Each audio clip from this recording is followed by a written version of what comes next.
क्या आप जानते हैं कि अंग्रेजी के सिर्फ 3 छोटे-छोटे शब्द आपकी पूरी प्रोफेशनल इमेज बदल सकते हैं? जी हाँ, हम बात कर रहे हैं ए, एन और द की। तो चलिए आज हम इन छोटे लेकिन बेहद जरूरी शब्दों के पीछे के 3 आसान से नियमों को समझते हैं। इन्हें सीखकर किसी भी इंटरव्यू या मीटिंग में बहुत कॉन्फिडेंस के साथ दमदार इंग्लिश बोली जा सकती है। देखिए, ये सिर्फ ग्रामर के रूल्स नहीं हैं। ये बताते हैं कि आप कितने कॉन्फिडेंट हैं और छोटी छोटी डिटेल्स पर कितना ध्यान देते हैं। जब आप सही आर्टिकल का इस्तेमाल करते हैं तो ये दिखाता है कि आपको सिर्फ भाषा नहीं आती, बल्कि आप इसकी बारीकियों को भी समझते हैं। और यही वो एक चीज़ है जो एक एवरेज कैंडिडेट और एक बेहतरीन कैंडिडेट के बीच का फ़र्क तय करती है। तो आखिर ये आर्टिकल्स हैं क्या? एकदम सिंपल भाषा में कहें तो ये वो शब्द हैं जो किसी नाउन या संज्ञा के बारे में ये बताते हैं कि बात किसी भी आम चीज की हो रही है या फिर किसी खास चीज की। इन नियमों को रटने की बिल्कुल जरूरत नहीं है। चलिए इसको समझने का एक बहुत ही मजेदार तरीका देखते हैं, स्पॉटलाइट मेटाफर। ये एक छोटा सा आइडिया है जो आपके लिए सब कुछ एकदम क्लियर कर देगा। इसको ऐसे सोचिए, ए और एन ये एक जेनेरिक स्पॉटलाइट की तरह है जो किसी भी एक चीज पर रोशनी डालती हैं, जैसे कोई भी एक सेब। लेकिन द एक लेजर स्पॉटलाइट की तरह है जो एकदम सटीक उसी एक चीज पर फोकस करती है जिसके बारे में बात हो रही है, जैसे वही सेब जो मैंने तुम्हें दिखाया था। तो आप जब स्पॉटलाइट वाला आइडिया क्लियर हो गया है तो टाइम है इसे 3 मेन रूल्स के जरिए इस्तेमाल करने का। ये रूल्स समझिए आपकी इंग्लिश को सटीक बनाने के लिए आपका टूल किट है।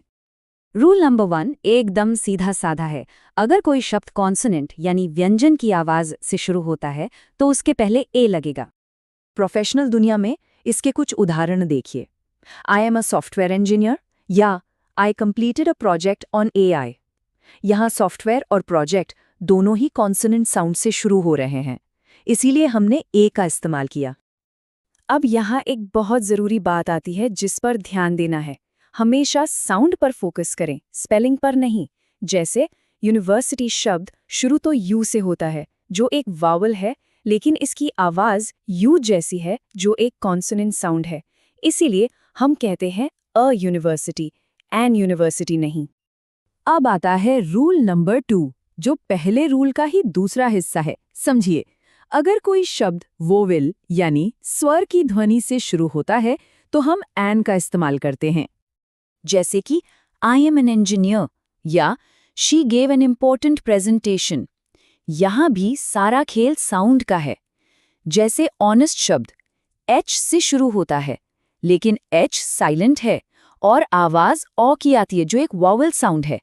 इसीलिए हम कहते हैं he is an honest person. और अब आता है रूल नंबर 3, हमारी लेजर स्पॉटलाइट द। इसका इस्तेमाल तब होता है जब हम किसी ऐसी चीज की बात कर रहे हों जो खास है, जिसके बारे में सुनने वाले को पहले से पता है या जो दुनिया में बस एक ही है। तो द कब कब इस्तेमाल करना है? जब किसी चीज का जिक्र पहले हो चुका हो, जब हम किसी यूनिक चीज की बात कर रहे हों, जैसे द CEO या द आईफल टावर, या फिर जब हम सुपरलेटिव डिग्री का इस्तेमाल कर रहे हों, जैसे कि द बेस्ट कैंडिडेट। तो रूल्स तो हमने सीख लिए, अब टाइम है एक छोटे से टेस्ट का। चलिए एक छोटी सी क्विज के साथ देखते हैं कि हमें कितना समझ आया। पहला सवाल स्क्रीन पर है, आई एम सॉफ्टवेयर डेवलपर। क्या लगता है यहाँ क्या आएगा, ए, एन या द? सही जवाब है ए। क्यों? क्योंकि सॉफ्टवेयर एक कॉन्सोनेंट साउंड से शुरू होता है और हम पहली बार किसी एक सॉफ्टवेयर डेवलपर की बात कर रहे हैं।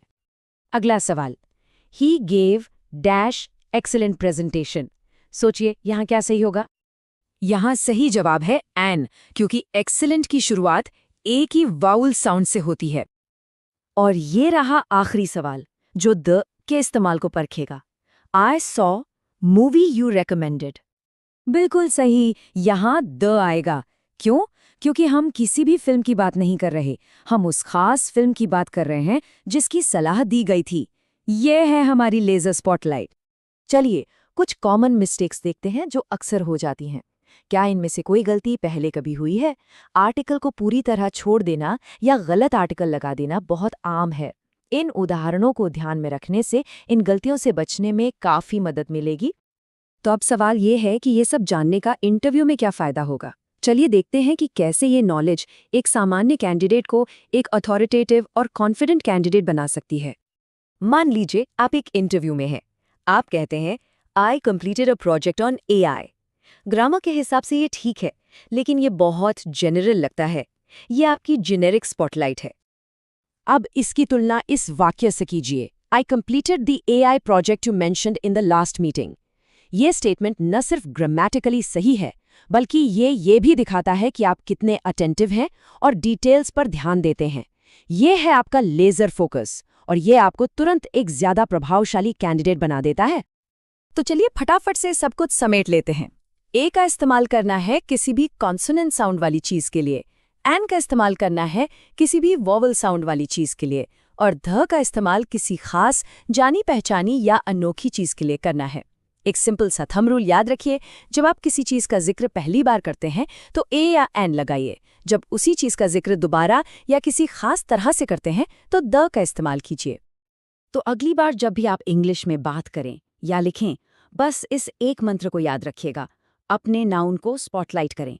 क्या ये कोई भी एक है तो ए या एन लगाइए, क्या ये ठीक वही एक है तो द लगाइए। ये एक छोटा सा बदलाव आपकी प्रोफेशनल बातचीत में एक बहुत बड़ा और पॉजिटिव फर्क ला सकता है।